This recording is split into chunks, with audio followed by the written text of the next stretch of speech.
ఏపీలో law and order పూర్తిగా ప్రశ్నార్థకంగా మారిపోయింది. మాజీ మంత్రి అంబటి రాంబాబు ఇంటిపై ఆటవిక దాడి జరిగింది.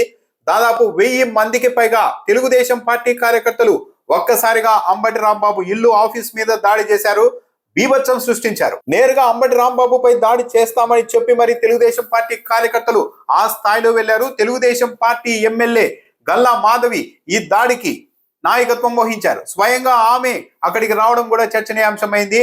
రావడంతోనే కర్రలు, రాడ్లతో విరుచుకుపడ్డారు. అంబటి రాంబాబు ఇంటి దగ్గర ఉన్న కార్ల అద్దాలు పగలగొట్టారు. అంబటి రాంబాబు ఇంటి మీదకి దాడి చేసిన తెలుగుదేశం పార్టీ కార్యకర్తలు ఏసీ, టీవీలు, కంప్యూటర్లు, ఫర్నిచర్ ఏది దొరికితే దానిని పగలగొట్టేశారు, బీభత్సం సృష్టించారు. అయితే ఇక్కడ దిగ్భ్రాంతి కలిగించే అంశం ఏంటంటే, గంటల తరబడి తెలుగుదేశం పార్టీ కార్యకర్తలు అంబటి రాంబాబు ఇంటి దగ్గరే మకాం వేశారు. అంబటి రాంబాబు బయటకు రావాల్సిందే అంటూ పెద్ద ఎత్తున నినాదాలు చేస్తూ ఉన్నారు. పోలీసులు వచ్చినా సరే వారిని అక్కడ నుంచి పంపించే ప్రయత్నం చేయకపోగా ఒక డిఎస్పీ మీడియాతో మాట్లాడుతూ చంద్రబాబు నాయుడు మీద అనుచిత వ్యాఖ్యలు చేశారు. చంద్రబాబు నాయుడుకి అభిమానులు ఉంటారు కాబట్టి వాళ్ళకు ఆవేశం అనేది ఉంటుంది, వాళ్ళంతా ఇక్కడికి వచ్చారు, మేము పంపించేస్తామంటూ చాలా లైట్ గా ఒక డిఎస్పీ మీడియాతో మాట్లాడారు. టీడీపీ కార్యకర్తల్ని అరెస్ట్ చేస్తారా అంటే వాళ్ళతో మాట్లాడుతున్నాం, వాళ్ళని ఇక్కడ నుండి పంపించిన తర్వాత ఎవరిని ఏం చేయాలన్నది డిసైడ్ చేస్తామంటూ స్వయంగా డిఎస్పీ చెప్పడం దిగ్భ్రాంతి కలిగిస్తోంది.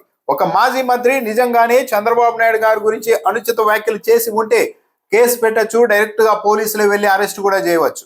కానీ 1000 మందికి పైగా తెలుగుదేశం పార్టీ కార్యకర్తలు, ఒక సీనియర్ నాయకుడు, మాజీ మంత్రి ఇంటి మీదకు వెళ్లి ధ్వంసం చేయడమే కాకుండా అక్కడే గంటల తరబడి తిష్ట వేస్తూ ఉంటే పోలీసులు మాత్రం ఇంకా మాట్లాడతాం, పంపిస్తాం అంటూ చెప్పడం దిగ్భ్రాంతి కలిగిస్తోంది. అంటే పోలీసులు కూడా తెలుగుదేశం పార్టీ కార్యకర్తల దాడికి పరోక్షంగా ఇక్కడే సాయం చేస్తూ ఉన్నారనేది కూడా క్లియర్ గా అర్థమైపోతోంది. అంబటి రాంబాబు ఇంటి మీదకి 1000 మంది ఒకేసారి దాడి చేయడంతో అక్కడ ఉన్న కొద్ది మంది అంబటి రాంబాబు అనుచరులు, వైసీపీ కార్యకర్తలు ఆయనకు రక్షణగా నిలబడ్డారు. దాంతో వాళ్ళపైన కూడా దాడి చేశారు. కొంతమందికి తీవ్ర గాయాలు కూడా అయ్యాయి. అంబటి రాంబాబు ఉన్న గదిలోనికి కూడా తెలుగుదేశం పార్టీ కార్యకర్తలు చొరబడి నేరుగా అతన్ని పచ్చి బూతులు తిడుతూ దాడి చేయబోయారు. ఆ సమయంలోనే వైసీపీ కార్యకర్తలు అంబటి రాంబాబు ఇంటి దగ్గర ఉన్న వ్యక్తులు అతి కష్టం మీద ఆయన్ని కాపాడారు. అంబటి రాంబాబు ఇంటి దగ్గర ఒక భయానకమైన పరిస్థితిని సృష్టించేశారు.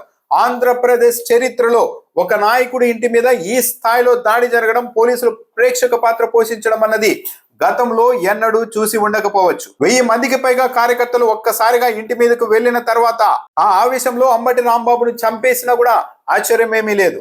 వివాదానికి మొత్తం కారణం తిరుపతి లడ్డూల్లో ఎలాంటి జంతువుల కొవ్వు కలపలేదు అని సిట్ తేల్చిన నేపథ్యంలో వైఎస్ఆర్ కాంగ్రెస్ పార్టీ రాష్ట్ర వ్యాప్తంగా వైఎస్ఆర్ సిపి ఆలయాల్లో పూజా కార్యక్రమాలు నిర్వహిస్తోంది. నిన్న కూడా విడుదల రజని, భూమన కరుణాకర్ రెడ్డి ఇలాంటి కార్యక్రమానికి వెళ్తూ ఉన్న సమయంలో కూడా తెలుగుదేశం పార్టీ కార్యకర్తలు దాడి చేశారు. ఈ రోజు అంబటి రాంబాబు వెళ్తూ ఉన్న సమయంలో తెలుగుదేశం పార్టీ కార్యకర్తలు పెద్ద ఎత్తున కర్రలతో వచ్చి మరి అంబటి రాంబాబు కారును అడ్డుకున్నారు. పోలీసులు అక్కడే ఉన్నా సరే తెలుగుదేశం పార్టీ కార్యకర్తల చేతుల్లోని కర్రల్ని మాత్రం తీసుకోలేదు. ఆ సమయంలోనే తెలుగుదేశం పార్టీ కార్యకర్తలు అంబటి రాంబాబుని ఇష్టం వచ్చినట్లు బూతులు తిట్టడంతో ఆవేశానికి లోనైన అంబటి రాంబాబు కూడా తెలుగుదేశం పార్టీ కార్యకర్తల్ని బూతులు తిడుతూ ఆగ్రహం వ్యక్తం చేశారు. ఆ సమయంలోనే చంద్రబాబు నాయుడుని ఉద్దేశించి అంబటి రాంబాబు ఒక అనుచితమైన మాట మాట్లాడారు అన్న కోపంతో ఏకంగా తెలుగుదేశం పార్టీ కార్యకర్తలు ఇలా 1000 మంది వెళ్లి అంబటి రాంబాబు ఇంటి మీద దాడి చేసేశారు. ఒకవేళ అంబటి రాంబాబు చేసిన వ్యాఖ్యలు అభ్యంతరకరంగా ఉంటే చర్యలు తీసుకోవడానికి చట్టం ఉంది, కంప్లైంట్ చేయొచ్చు, పోలీసులు వెళ్లి అరెస్ట్ కూడా చేయవచ్చు. అలా కాకుండా అధికార పార్టీకి సంబంధించిన 1000 మందికి పైగా కార్యకర్తలు ఒక మాజీ మంత్రి ఇంటి మీదకి వెళ్లి దాడి చేస్తుంటే పోలీసులు చూస్తూ ప్రేక్షక పాత్ర పోషిస్తూ అక్కడే గంటల తరబడి ఆ కార్యకర్తలు తిష్ట వేసినా సరే మాట్లాడుతున్నాం, పంపిస్తాం, చంద్రబాబు నాయుడికి అభిమానులు ఉంటారు, ఆవేశానికి లోనై ఉంటారు అంటూ చాలా లైట్ గా మాట్లాడడం బట్టి చూస్తూ ఉంటే పోలీస్ వ్యవస్థని కూడా అధికార పార్టీ నిర్వీర్యం చేసిందా అన్న ఆందోళన అయితే కలుగుతోంది. దాడికి గురైన అంబటి రాంబాబుకు వైసీపీ అధ్యక్షుడు జగన్మోహన్ రెడ్డి ఫోన్ చేసి పరామర్శించారు, ధైర్యంగా ఉండాల్సిందిగా సూచించారు.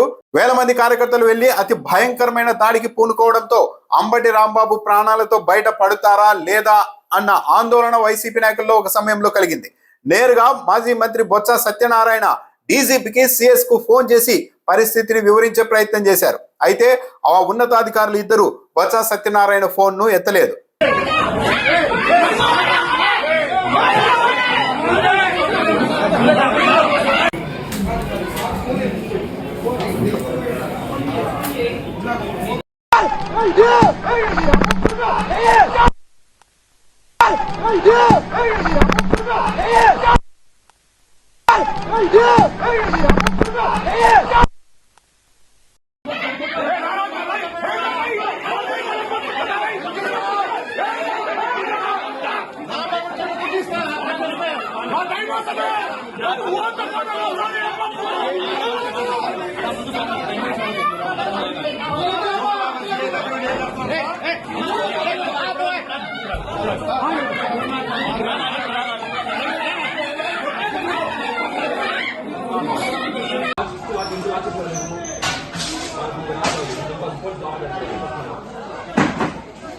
మా ఫోన్ మొత్తం నీటిది అబ్బాయి ఐఫోన్ ఎన్నిది కింద 6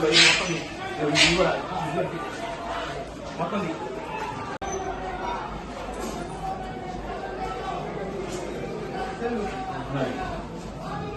మొత్తం